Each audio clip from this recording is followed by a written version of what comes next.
হযরত আব্দুল্লাহ ইবনে মাসউদ একদিন বকরি চড়ায়, মরুভূমির ভিতরে বকরি চড়ায়, ছাগল চড়ায়। দয়ার নবী, মায়ার নবী, প্রিয় নবী, বিশ্ব নবী আবু বকর সিদ্দিককে নিয়ে কেমনে সে কালিমা পড়লো। আব্দুল্লাহ ইবনে মাসউদ কিভাবে মুসলমান হলো? আব্দুল্লাহ ইবনে মাসউদ বকরি চড়াইতেছে, আপনার আমার নবী আবু বকর সিদ্দিক রাদিয়াল্লাহু তাআলা আনহুকে নিয়ে ওই পথ দিয়ে যাচ্ছিলেন। যাওয়ার পথে নবীজির অনেক পানির পিপাসা লাগছে, ক্ষুধা লাগছে, পানির পিপাসা লাগছে। মরুভূমি, একটু পরেই আরবের লো হাওয়া, কলিজা শুকায় গেছে, পানির পিপাসা। আবু বকর সিদ্দিক সাথে। নবীজি বললেন, আবু বকর দেখো কোথাও পানি পাওয়া যায় কিনা। আবু বকর বললেন, ইয়া রাসূলুল্লাহ, কোথাও কুয়া নাই, পানির ব্যবস্থা নাই। তবে ওই যে একজন রাখাল দেখা যায় বকরি চড়ায়, ওই রাখালের কাছে যাই, দেখি রাখাল একটু বকরির দুধ দেয় কিনা। একটু দুধ পান করলে আপনার পিপাসাও নিবারিত হবে, আপনার ক্ষুধাটাও নিবারিত হবে। সুবহানাল্লাহ। দুধের মধ্যে আল্লাহ পিপাসারও নিবারণ রেখেছেন, ক্ষুধারও কি রেখেছেন। গেলেন সেখানে গিয়া নবীজি আমার ডাক দিয়া বলে, ও ভাই রাখাল, এদিকে আসেন, আপনার কাছে কি দুধ আছে? একটু দুধ দেওয়া যায়? রাখাল ডাক দিয়া বলে, আছে, তবে দেওয়া যাবে না। কেন? এটা আমার মালিকের দেওয়া, আমার কাছে আমানত। আমি মালিকের আমানতের কি করতে পারবো না? খেয়ানত করতে। নবীজির কাছে কথাটা কি লাগছে? ভালো লাগছে, যে লোকটা মনে হয় ভালো মানুষ, মালিকের অনুমতি ছাড়া মালিকের আমানত কি করতে চায় না?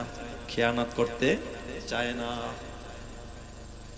নবীজি ডাক দিয়া বললেন, ও ভাই শোনো, ঠিক আছে, যেই বকরিতে দুধ হয়, এই বকরির দুধ তোমার কাছে আমানত, এটা আমারে দিতে পারবা না। মালিকের আমানত রক্ষা করবা, খেয়ানত করবা না। কিন্তু এমন কোন বকরি আসেনি যেই বকরিটা এখনো গাভীন হয় নাই, কিন্তু ওলানে কোনো দুধ নাই, দহনও করো না, দুধ বিক্রিও করো না, দুধ বের হয় না, এমন কোন বকরি আসেনি? কয় আছে। কয় এমন একটা বকরি থেকে যদি আমি সামান্য একটু দুধ দহন করে পান করি, তাইলে তোমার কোনো আপত্তি আসেনি? কয় না, তাইলে কোনো আপত্তি নাই। সুবহানাল্লাহ বলে এখন সবাই।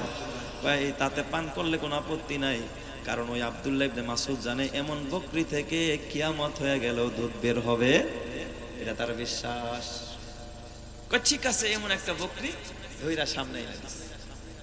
দয়ার নবী, মায়ার নবী, রহমতে আলম নবী ওই বকরিটার সামনে দাঁড়ায়া নবীজি ডান হাত মুবারক বকরিটার পিঠের উপরে দিলেন, আর বাম হাত দিয়া স্তনের মধ্যে হাত দিচ্ছে। সুবহানাল্লাহ জোরে কোন সবাই। আবু বকর সিদ্দিক বলেন, আমি তাকায় দেখলাম রহমতে আলম নবী বকরির পিঠের মধ্যে হাত দি, তার স্তনের মধ্যে হাত দিতে নবী বিড়বিড় করে যেন কি পড়লেন। সাথে সাথে তাকায় দেখি ওই বকরির স্তনটা দুধে ভরপুর হয়ে গেছে। চিৎকার মেরে কন্যা আল্লাহু আকবার।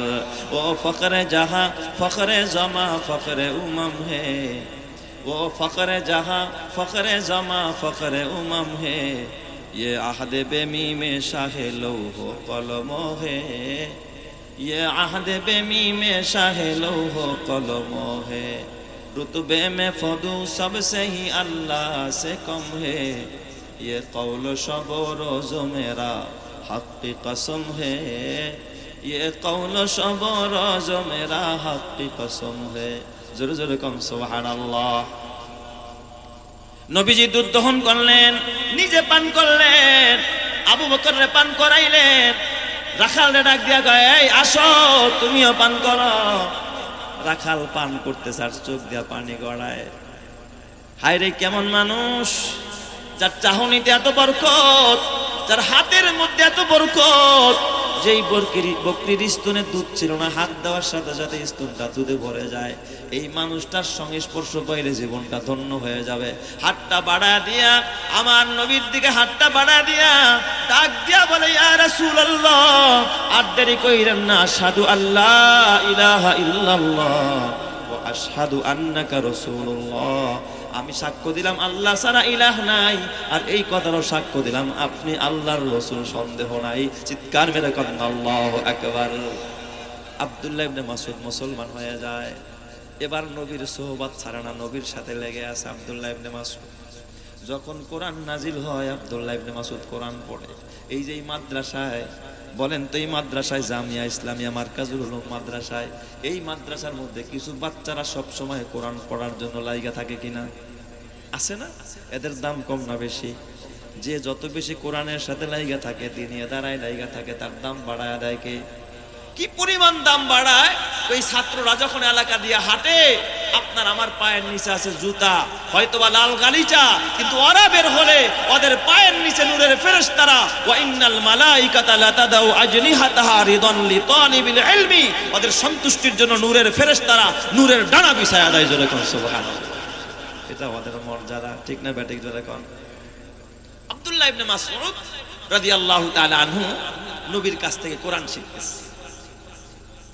এত সুন্দর কণ্ঠে কোরআন পড়ে আব্দুল্লাহ।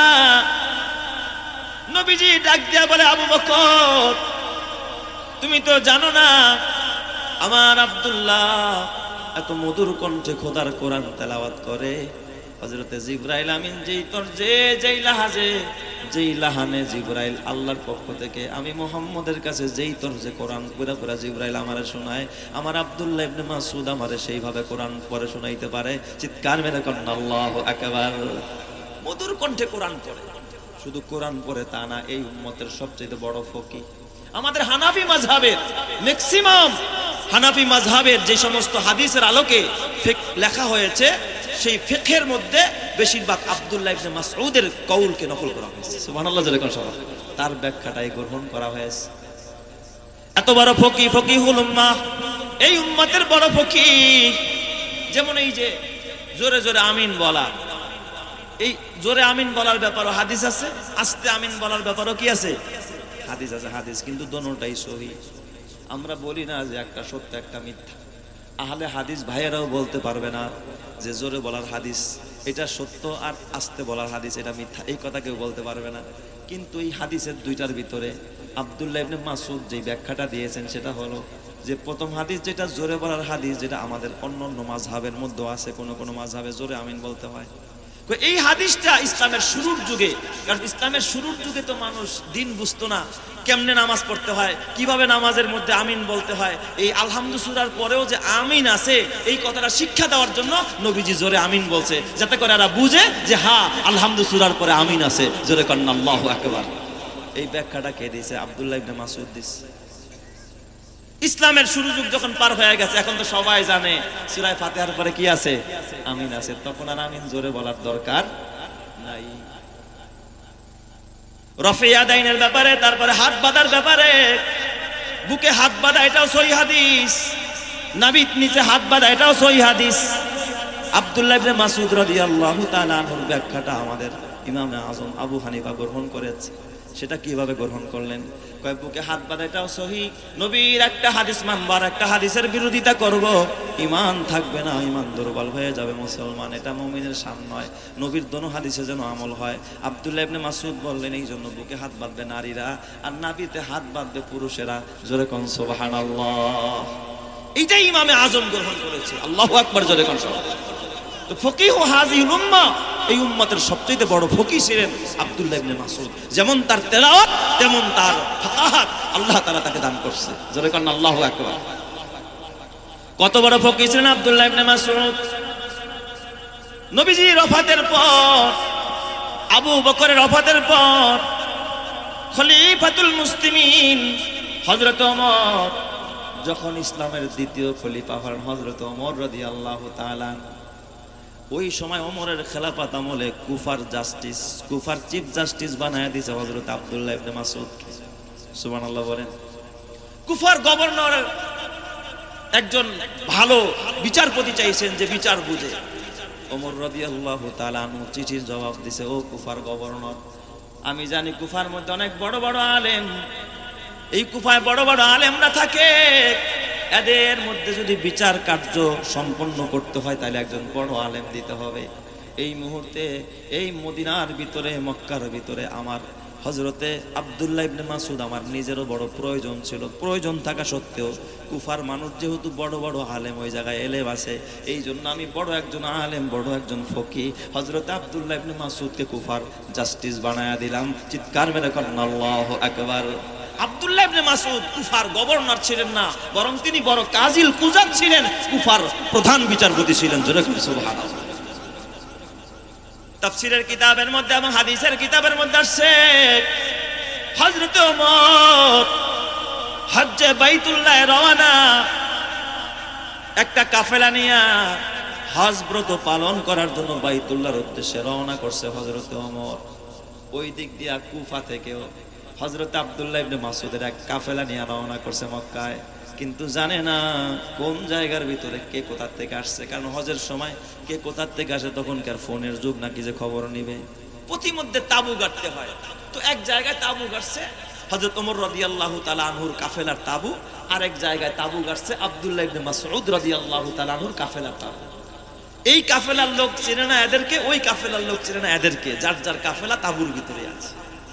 হযরত ওমর তো খলিফাতুল মুসলিমিন, কয় কি রে এই জায়গায় আমরা তাবু গাড়লাম, পাশে আবার তাবু গাড়লো কারা, খবর নিয়ে দেখো এরা কারা।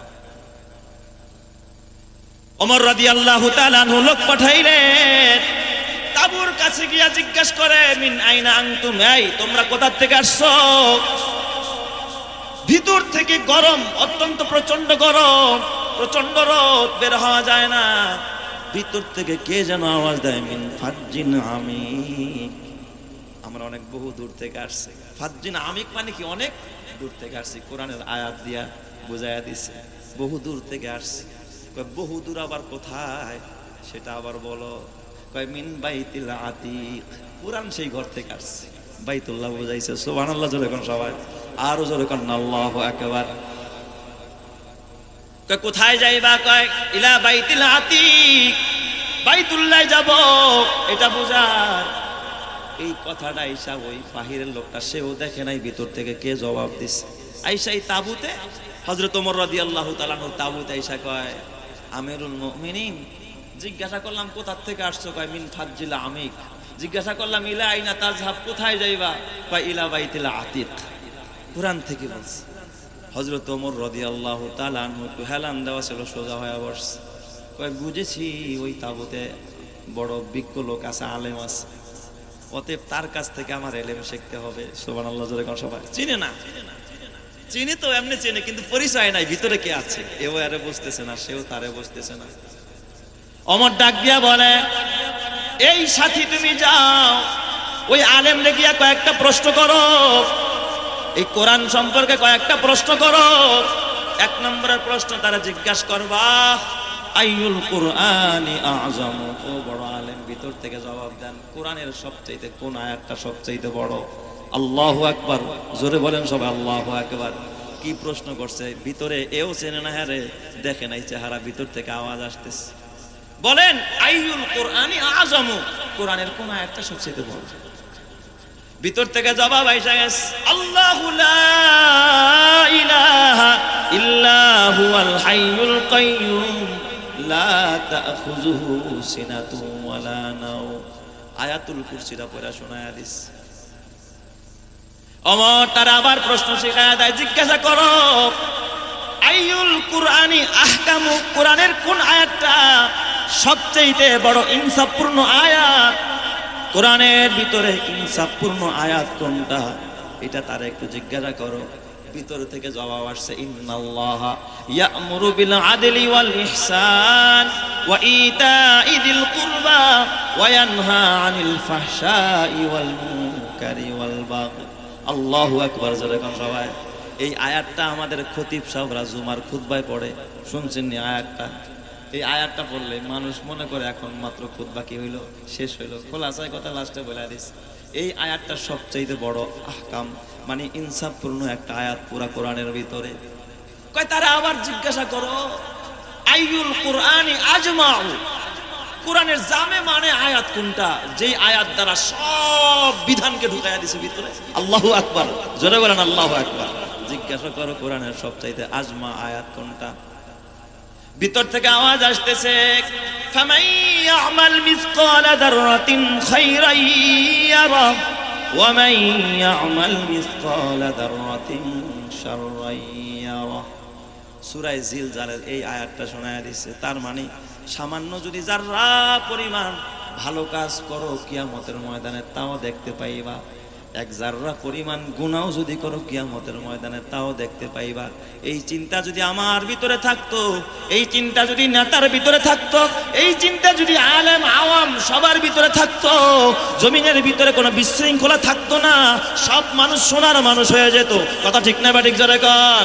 কিন্তু এই চিন্তা তো আমার আপনার ভিতরে নাই যে কিয়ামতের ময়দানে দাঁড়া হিসাব দেওয়া লাগবে। সব আমল আল্লাহ তাআলা পেশ করে দিবে ওই দিন। ওমর ডাক দিয়া বলে, জিজ্ঞাসা করো ওই ব্যক্তিরে, জিজ্ঞাসা করো আইয়ুল কুরআনি আরজা, কোন কোরআনের আয়াতটা সবচেয়ে বেশি আশাব্যঞ্জক, যে আয়াত দিয়ে আমরা বেশি বেশি আল্লাহর কাছে আশাবাদী হইতে পারি, আশা করতে পারি। ভিতর থেকে আওয়াজ আসতেছে, কুল ইয়া ইবাদিয়াল্লাযীনা আসরাফু আলা আনফুসিহিম লা তাকনাতু মির রাহমাতিল্লাহ। এই আয়াত শোনায় দিছে, পুরো আয়াতটা শোনায় দিছে, একের পর এক প্রশ্ন করে আর আয়াত শোনায়।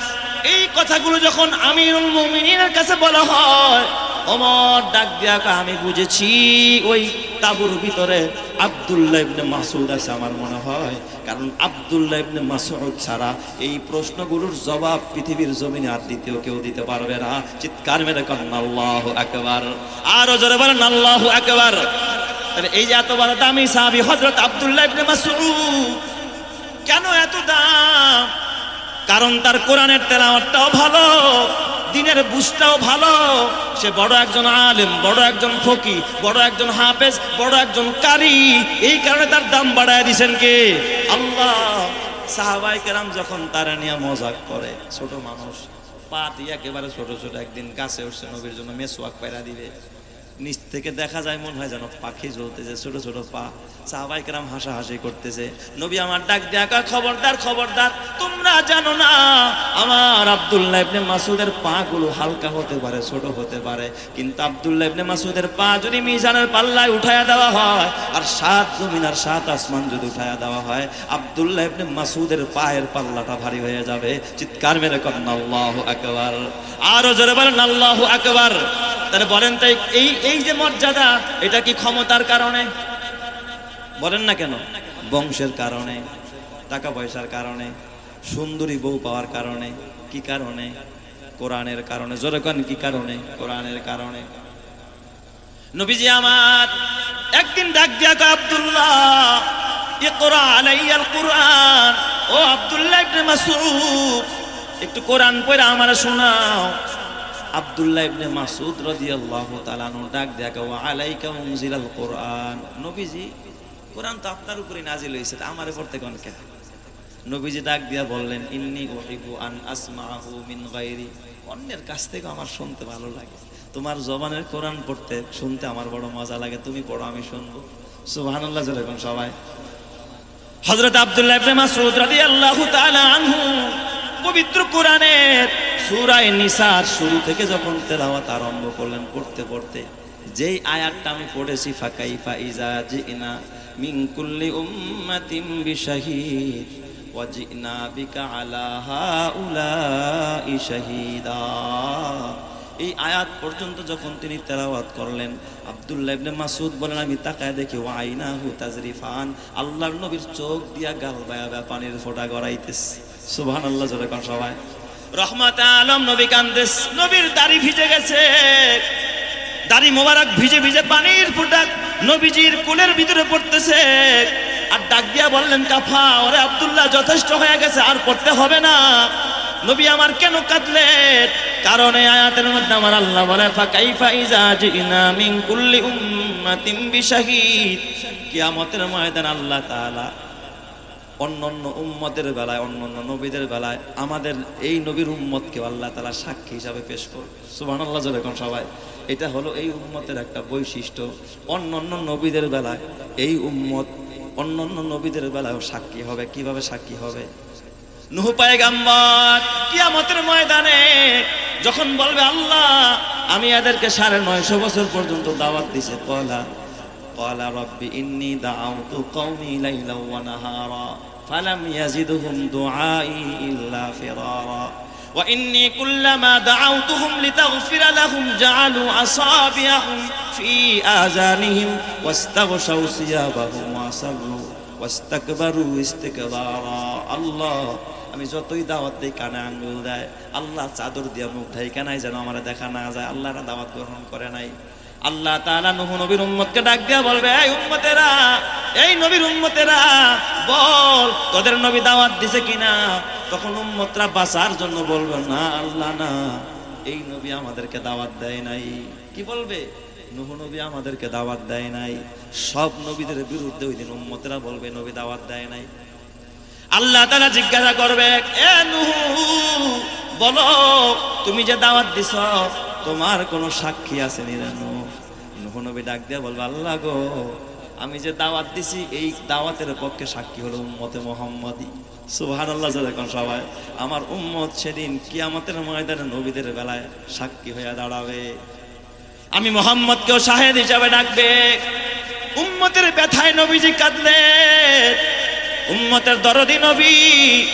এ আমার বাজার, ওই আব্দুল্লাহ ইবনে মাসউদ রাদিয়াল্লাহু তাআলা আনহু একদিন রাতের বেলায় মসজিদে নববীর ভিতরে রহমতে আলম নবী আব্দুল্লাহ ইবনে মাসউদ রাদিয়াল্লাহু তাআলা আনহুকে ডাক দিয়া, আব্দুল্লাহ শোনো, ও আব্দুল্লাহ, আজকে আমি একটা সফরে যাবো, কিন্তু গভীর রাত্রে সফরে যাবো। সফরে সবাইরে নিমো না, একজনরে নিমো, কিন্তু সবাইরে নিমো না। কারে নিমো এটা এখনো বলবো না। আমি এই গভীর রাত্রের সফরে যাবো, সফরে এমন একটা মানুষ নিমো যার মধ্যে একটা গুণ থাকে। সুবহানাল্লাহ। যেরকম সবাই সাহাবায়ে কেরাম সবাই খালি দোয়া করে, আল্লাহ যেই গুণের কারণে নবী সফরে নিব ওই গুণটা যেন আমার মধ্যেও থাকে, আমি যেন ওই গুণের অধিকারী হয়ে যাই। আল্লাহু আকবার। যেরকম সবাই নবী আলাইহিস সালাম এই কথা বলার পর সবাই খালি, আল্লাহ নবী যেই গুণের কারণে তার সফর সঙ্গী বানাবে রাতের গভীর রাতে, ওই গুণটা যেন আমার মধ্যেও। অনেকক্ষণ পরে নবীজি জিজ্ঞাসা করলেন, তোমাদের ভিতরে নিরহংকার মানুষকে এমন কে আছো যার মধ্যে কোনো অহংকার নাই? কেউ হাত তুলে না। আমি যদি এই মজমায় জিগাই অহংকার নাই কার, দেখবেন যে সবচেয়ে বড় অহংকারী সে সবার আগে হাত তুলবে। কথা কয় না? যার মধ্যে অহংকারে ভরা, হেও কইব আমার মধ্যে কি নাই? অহংকার নাই। নবীর মজলিসে সাহাবায়ে কেরাম কেউ হাত উঠায় না। নবীজি বললেন, কার অহংকার নাই এমন একটা মানুষ হাত উঠাও। কে আছো? কেউ হাত উঠায় না।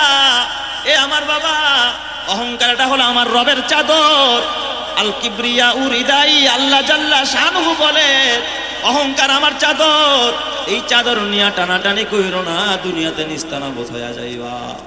কারণ কিবরিয়া, এ বাবা, অহংকার একজনের শানেই মানায়। তিনি কে? আরো জোরে বলেন না, তিনি কে? তুমি টাকা নিয়ে অহংকার করো না, ক্ষমতা পায় অহংকার করো না, তুমি সুন্দর মানুষ অহংকার করো না, তুমি বড় নেতা মানুষ অহংকার করো না। চোখের সামনে তোমার আমার সামনে কত মানুষ কবরের বাসিন্দা হয়ে গেল। রাজা থাকতে পারে নাই, প্রজা থাকতে পারে নাই, আমির পারে নাই, ফকির পারে নাই, ফেরাউন পারে নাই, হামান পারে নাই, সাদ্দাত পারে নাই। যুগে যুগে যারা এই জুলুম করেছে, অহংকার করেছে, কেউ থাকতে পারে নাই। তুমি আমিও থাকতে পারবো না। কবরে যাওয়া লাগবে কি লাগবে না?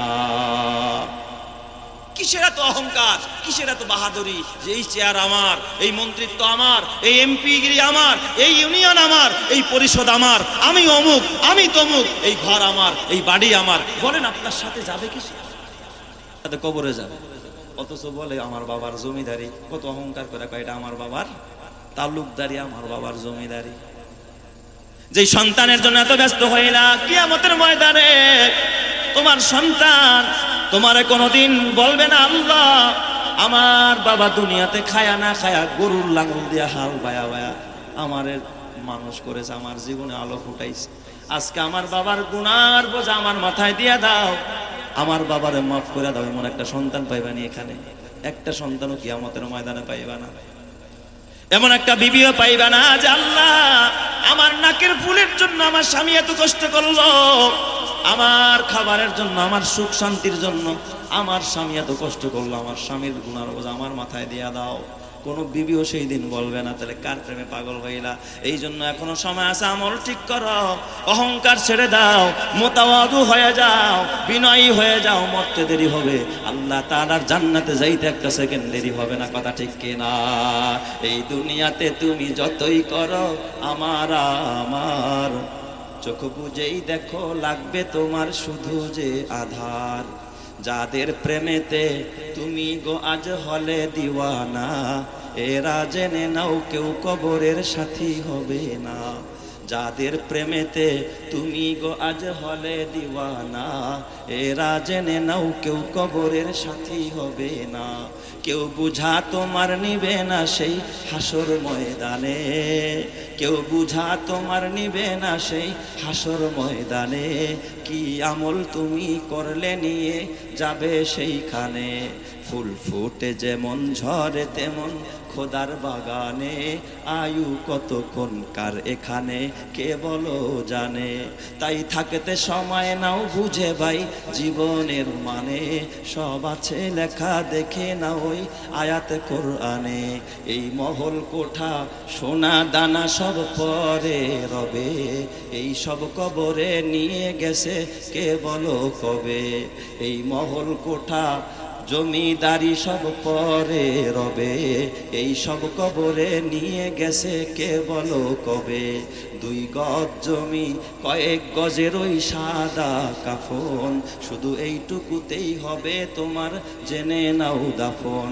যা পুঁজি তোমার এখনো তার বুঝলে না মানে, যা পুঁজি তোমার এখনো তার বুঝলে না মানে। কি আমল তুমি করলে নিয়ে যাবে সেইখানে, ফুল ফুটে যেমন ঝরে তেমন খোদার বাগানে। আয়ু কতক্ষণ কার এখানে কে বলো জানে। আল্লাহ তুমি বুঝার তৌফিক দাও, জোরে কনা আমিন। কিসের এত অহংকার? যেই বিবির জন্য এত কাঁদলা, বিবিও কিয়ামতে তোমার সাথী হবে না। যেই সন্তানের জন্য এত পেরেশানি, ওই সন্তানও তোমার গুনার বোঝা মাথায় নিবে না। অথচ ওই সন্তানের জন্য মাথার গাম পায়ে ফেললা, রাতের পর রাত জাগলা, হারাম কামাই করলা, অহংকার করলা। সন্তানের কারণে তোমার রক্ত গরম। আমি 7 ছেলের বাবা, কেন এত অহংকার?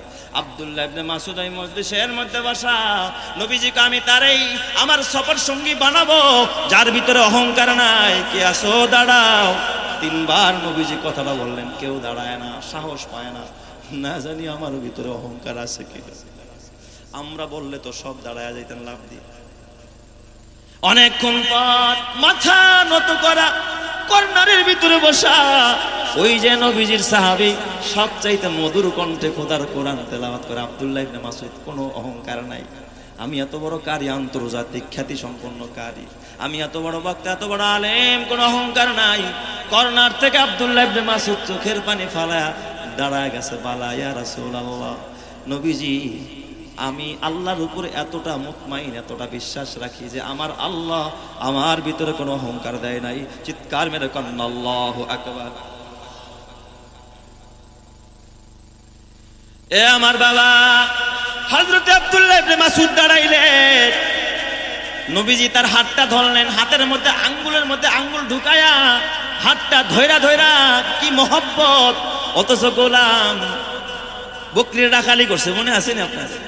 অথচ গোলাম ইমান তার কোথায় নিয়ে গেছে। এই জন্য আমার আপনার ইমান যদি পাকা হয়, আমার আপনার ইমান যদি মজবুত হয়, আমাকে আপনাকে অত বেশি মর্যাদা দান করবেন যিনি, তিনি কে? নবীজি হাত ধরে ধরে নিয়ে গেলেন। এটা কি সকালবেলার কথা না গভীর রাতের কথা? গভীর রাতের কথা, অনেক গভীর রাত। নবীজি আগেই বলছে আজকে আমি গভীর রাতে সফর করব। নিয়া নবীজি এক মরুভূমির দিকে যাচ্ছে, আর কেউ নাই সাথে। অন্যান্য সাহাবায়ে কেরাম মনে মনে ভাবতেছে নবী একা একা যাচ্ছে, শুধু আব্দুল্লাহ ইবনে মাসউদ ছোট মানুষ, যদি কোনো বিপদ আসে, যদি কাফেররা হামলা চালায়, যদি নবীর উপর কোনো আক্রমণ আসে। সাহাবায়ে কেরাম ভিতরে বসে বসে সবাই দোয়া করতেছে, আল্লাহ নবীরে তুমি হেফাজত করো। সুবহানাল্লাহ, জোরে করো সবাই। কেমন ভালোবাসতেন সাহাবায়ে কেরাম নবীকে। নবীজি অনেক দূর যাওয়ার পর কোলাহল মুক্ত কোনো আওয়াজ নাই, পিনপতন স্তব্ধতা বিরাজ করে। এক জায়গায় একটা বৃত্ত আঁকলেন, একটা গোলাকার। নবীজি একটা দাগ দিলেন, নিজের আঙ্গুল দিয়ে একটা দাগ দিলেন, গোলাকার বৃত্ত আঁকালেন। বৃত্তটা আঁকায় রহমত আলম নবী বলেন, আব্দুল্লাহ এই জায়গার মধ্যে তুমি দাঁড়ায় থাকবা, পরিস্থিতি যাই হোক না কেন এখান থেকে তুমি নড়বা না, এখানেই বসে থাকবা, কোথাও যাইবা না। সুবহানাল্লাহ, জোরে কোন সবাই। ওই জায়গার ভিতরে আব্দুল্লাহ ইবনে মাসউদরে বসায় দিছে। বসায় দিয়া নবীজি সামনের দিকে ভাগতেছে, কোনো আওয়াজ নাই, পিনপতন স্তব্ধতা, একা একা মানুষ, মরুভূমি, ভয় আছে। আবার ওই দিক দিয়ে নবীরেও দেখা যায় না। কিছুক্ষণ পর আব্দুল্লাহ ইবনে মাসউদ দেখলেন যে দলে দলে কিছু লোকজন যাচ্ছে, কিন্তু চেহারার দিকে তাকায় দূর থেকে বোঝাও যায় না এরা মানুষ না অন্য কিছু। দেখা যায় মানুষের থেকে ওরা সাইজে আরো বড়। সুবহানাল্লাহ জোরে কথা বলেন। তো এখন তার দিলের মধ্যে ভয় বাড়ছে কি বাড়ে নাই? মনে করছে না জানি আর কি আমার নবীর উপরে হামলা চালায় কিনা, আমার নবীর আবার মেরে ফেলে কিনা। আব্দুল্লাহ ইবনে মাসউদ ওই জায়গার ভিতর সিজদায় পড়ে গেছে। আল্লাহু আকবার। সিজদায় পড়ে কান্দার ডাক ডাক, আল্লাহ ওগো মালিক, তোমার নবী আমার প্রিয় নবী, যেই নবীর জন্য আমি আব্দুল্লাহ জীবন দিতে রাজি আছি, আল্লাহ গো নবীর যেন কোনো ক্ষতি না হয়। একবার মনে মনে ভাবে আমি এখান থেকে বের হয়ে নবীর কাছে যাই, অন্তত একটা তীর একটা পাথরের আঘাত হইলো আমি ফিরাইতে পারবো, কাছে যাই। কিন্তু চিন্তা করে মনে মনে নবী বলছে পরিস্থিতি যাই হোক এই দাগের ভিতর থেকে বের হওয়া যাবে না। এই মাদ্রাসায় গিয়া জিজ্ঞাসা করেন ছাত্রগুলোর কি হালাত। ওস্তাদরা যদি বলে এখানে দাঁড়ায় থাক, ওরা দাঁড়ায় থাকবে। ওস্তাদরা যদি বলে রাত্র 3টায় উঠবে, ওরা কয়টায় উঠে? 3টায় উঠবে। ওস্তাদের এটা এই আব্দুল্লাহ ইবনে মাসউদের একটা উপাধি হলো সাহিবুল বিসাদা, নবীর বালিশ বহনকারী। যেই বালিশে নবী শুইতেন এই বালিশটা হযরত আব্দুল্লাহ ইবনে মাসউদ সাথে সাথে রাখতেন। আরেক জায়গায় গিয়া নবী শুইল ওই জায়গায় বালিশটা আবার দিয়া দিতেন। সাহিবুল ফিরাশ বলা হয়। নবীর বিছানা বহন করতেন, এক জায়গায় গেছেন ধুলা ভালো, ওই জায়গার মধ্যে বিছানাটা আব্দুল্লাহ ইবনে মাসউদ বিছায়া দিতেন। নবীজির সাহাবী হযরত আব্দুল্লাহ ইবনে মাসউদকে বলা হয় সাহিবুন আলাইন, নবীর জুতা বহনকারী সাহাবী হযরত আব্দুল্লাহ ইবনে মাসউদ। নবীজির জুতা বহন করতেন। কি এত অহংকার! তুমি আলেমের জুতা সোজা করতে পারো না। একজন আলেমের জুতা সোজা কইরো, আল্লাহ তোমার দিলের অহংকার দূর করে তোমার আল্লাহ ভালো বানায় দিব। সুবহানাল্লাহ জোরে কোন সবাই। এ আমার বাবা, আমার মাদ্রাসা মসজিদ মিরপুরে পল্লবীতে একদিন মাঝে মাঝে আমি দেখি নামাজ শেষে শত শত জুতা, মুসল্লিদের জুতাগুলো কে যেন নামাজ শেষে দেখি পরিপাটি করে রাখছে, সাজায়া রাখছে। এক বুড়া মানুষ, দাড়ি সাদা মানুষ, হাজি সাহেব মানুষ, ডেলি জুতাগুলো সোজা করে। একদিন আমি নিজের চোখে দেখতেছি। তার এই হালাত দেখা আমি জানি তার ওই এলাকার মধ্যে 2-3টা বাড়ি আছে, 5তলা বাড়ির মালিক জুতা সোজা করে। কি করেন হাজি সাহেব? কই হুজুর জীবনে কোনো ভালো আমল নাই। নামাজের দিকে তাকাইলে দেখি মাঝে মাঝে ছোটবেলা অনেক নামাজ ছুটে গেছে। আল্লাহ যদি কিয়ামতে আমার জিগায় কি নিয়ে আইছিস, আমি কি কইতে পারবো না আল্লাহ নামাজ নিয়ে আইছি, কারণ নামাজের মধ্যে আমার ত্রুটি আছে। নামাজ দিয়া পার পাওয়ার আশা নাই। আল্লাহ যদি কিয়ামতে জিগায় আমার কি নিয়ে আসছস, আমি রোজার দিকে তাকায় দেখলাম বাল্যকালে আমি ছোটবেলায় রোজা রাখি নাই, কত রোজা ছাড়ছি। আমার রোজার ইবাদতটা পরিপূর্ণ না বলতে পারবো না। আল্লাহ আমি রোজা দিয়ে মাপ পাইতে চাই। রোজাটা আমার পূর্ণতা নাই। হজ করছি, ছেলেরা টাকা দিছে, হালাল দিছে না হারাম দিছে আমার জানা নাই। আল্লাহরে যদি বলি আল্লাহ গো হজ বাইতুল্লাহ করছে, আল্লাহ যদি কয় না তোর হজ আমি কবুল করি, আমি কি নিয়ে রবের সামনে সেদিন দাঁড়াবো? আমার হজ তো পরিপূর্ণ। একজন বেশ্যা মহিলা, বুখারী শরীফের হাদিস, কুকুরে পানি পান করায়। হাদিসের মধ্যে আসছে পতিতা নারী, চরিত্রহীনা নারী মরুভূমি দিয়ে হাঁটে, কুকুর একটা হাঁপাইতেছে, তার দেখা মায়া লাগা গেছে, কুয়ার মধ্যে নামছে। পায়ের জুতা মোজাগুলো খুইলা 2টা মোজার মধ্যে পানি ভরছে। এরপরে এখন 2 হাত দিয়া ধরলে তার কুয়া থেকে ওঠা যায় না, দাঁত দিয়া কামড়ায়া ধরছে মোজা 2টা পানি বইরা। এরপরে হাত দিয়া গভীর কুয়ার নিচ থেকে এইভাবে কইরা কষ্ট কইরা হাপুর দিয়া তারপরে কুয়া থেকে উঠতেছে। এই দৃশ্যটা আল্লাহর পছন্দ হয়ে গেছে। উপরে উঠা কুকুরের মুখে পানি দিয়ে দিছে, কুকুর পানি পান করছে। আরশের মালিক জানায়া দিছে, ফেরেশতা জিবরাইল কইরে জলদি যা, আমার এই বান্দির আমলটা আমার বড় পছন্দ হয়ে গেছে। আমার বান্দির আমি মাফ কইরা তার নামটা জাহান্নামের খাতার থেকে কাইটা জান্নাতের খাতায় উঠায়া দিয়েছি। চিৎকার মেরে কান্না আল্লাহু আকবার, আরো জোরে কান্না আল্লাহু আকবার। ইমানের পথে অবিচল থেকে আমার মরণ যেন হয়, তোমারই কাছে মিনতি আমার, মহামহিম দয়াময়। ইমানের পথে অবিচল থেকে আমার মরণ যেন হয়, প্রতিদিন মিথ্যে মুখোমুখি হয়, বেদিন ফাসেকেরা করে হইচই, আজাজিল এসে গোমরাহি সুর গানে করে তুলে মোহময়। ইমানের পথে অভিচল থেকে আমার মরণ যেন হয়, তোমারই কাছে মিনতি আমার মহামহিম দয়াময়। ইমানের পথে অভিচল থেকে আমার মরণ যেন হয়। জোরে জোরে কান আমিন। এ আমার বাবা, ওই বেচারাই জুতা সোজা করে। আমি বললাম হাজী সাহেব এটা কি করে? কয় হুজুর আল্লাহ যদি এই উসিলায় আমার মাফ করে, অহংকার মুক্ত করে। সুবহানাল্লাহ জোরে কান সবাই। মাঝে মাঝেই দেখি মুনাজাত দিয়া একাই কাঁদতে থাকে। এ আমার বাবা, উসিলা খুঁজো, আমল দিয়া মুক্তি পাওয়ার আশা করা যায় না। এই জন্য আল্লাহর কোরআন বলে, ইয়া আইয়ুহাল্লাযীনা আমানুত্তাকুল্লাহ ওয়াবতাগু ইলাইহিল ওয়াসিলা।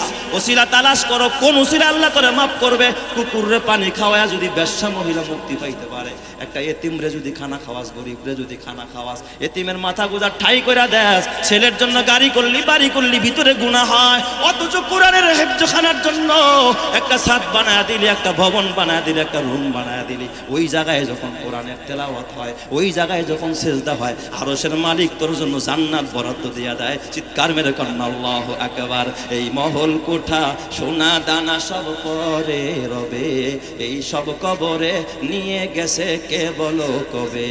2 গজ জমি কয়েক গজের ওই সাদা কাফন, শুধু এইটুকুতেই হবে তোমার জেনে নাও দাফন। যা পুঁজি তোমার এখনো তার বুঝলে না মানে, সব আছে লেখা দেখে না ওই আয়াত কোরআনে। আল্লাহ তুমি কবুল করো, জোরে কানা আমিন। আব্দুল্লাহ ইবনে মাসউদ হলো সাহিবুল নালাইন, নবীর জুতা সোজা করত। নবী মসজিদে ঢুকলে জুতা হাতে নিত। কি কপাল, নবীর জুতা বহনকারী সাহিবুল নালাইন। এখন তার নবী পাইবা না। নবীর ভালোবাসা নিয়ে যদি কোনো ব্যক্তি ইমাম সাহেবের জুতাটা হাতে নেয়, কসম দিয়া বলি, নবীর যুগে নবীর জুতাটা হাতে নিলে যেই পরিমাণ সওয়াব পাইতা, একজন আলেমের জুতা হাতে নিয়ে আল্লাহ অহংকার মুক্ত করে দিবে এবং তোমাকে ওই পরিমাণ নেকি আল্লাহ দান করে জান্নাতি করবে। চিৎকার মেরে কন্না আল্লাহু আকবার। এ আমার বাবা, আলেম চিনলা না, ইমাম চিনলা না। এই যে হাজার হাজার আলেমরা, এদের কত দাম, এদের কত ইজ্জত। আব্দুল্লাহ ইবনে মাসউদের কথা বলতেছিলাম, বের হয় না কারণ নবীর নির্দেশ, বের হওয়া যাবে না। আব্দুল্লাহ ইবনে মাসউদ ভয় পায়, কারা যেন আওয়াজ দেয়, কিরে আরা গিয়ে আবার নবীর উপরে হামলা চালায় কিনা। অনেকক্ষণ পর দেখে ভিতরে ওখানে আওয়াজ হইতেছে, আর কারা যেন বলতেছে সুবহানাল্লাহ আলহামদুলিল্লাহ, এই রকমের আওয়াজ আসতেছে, মানে ওয়াজ হইতেছে। আর বক্তার ওয়াজ শুনে কারা যেন সুবহানাল্লাহ আলহামদুলিল্লাহ কয়। আব্দুল্লাহ ইবনে মাসউদ বুঝা পালাইছে, মনে হয় নবীজি কাউরে ওয়াজ করতেছে, আর সাহাবায়ে কেরাম বৈশা বৈশা ওই জায়গার মধ্যে সুবহানাল্লাহ আলহামদুলিল্লাহর আওয়াজ দিতেছে। কিন্তু মন চায় ওই জায়গায় যাই। আব্দুল্লাহ ইবনে মাসউদ বের হয় না, কারণ নবীর যাওয়ার কোনো পারমিশন নাই। অনেকক্ষণ পরে নবীজি বের হয়ে আসার পর আব্দুল্লাহ ইবনে মাসউদ কাঁদতেছে, মনে করছে না জানি নবীর কিছু হলো কিনা।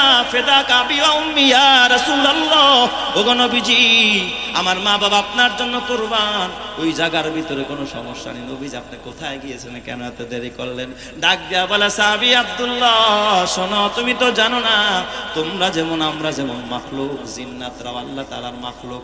জিন্নাতদের জামাত আসছিল, জিন্নাতদের দল আসছিল, আজকে তারা আমার হাতে হাত দিয়া কালিমা পড়ে মুসলমান হয়েছে। আমি তাদেরকে হেদায়েতের কথা বলতেছিলাম, আর তারা আমার কথা শুনে কাঁদতেছিল আর সুবহানাল্লাহ আলহামদুলিল্লাহ বলতেছিল। চিৎকার মেরে কন্না আল্লাহু আকবার। আরো জোরে বলেন আল্লাহু আকবার। এ আমার বাবা, এই জন্য নিজেকে নত বানায়া দাও, আলেমের বন্ধু বানায়া নাও, আলেমের সহযোগী বানাও।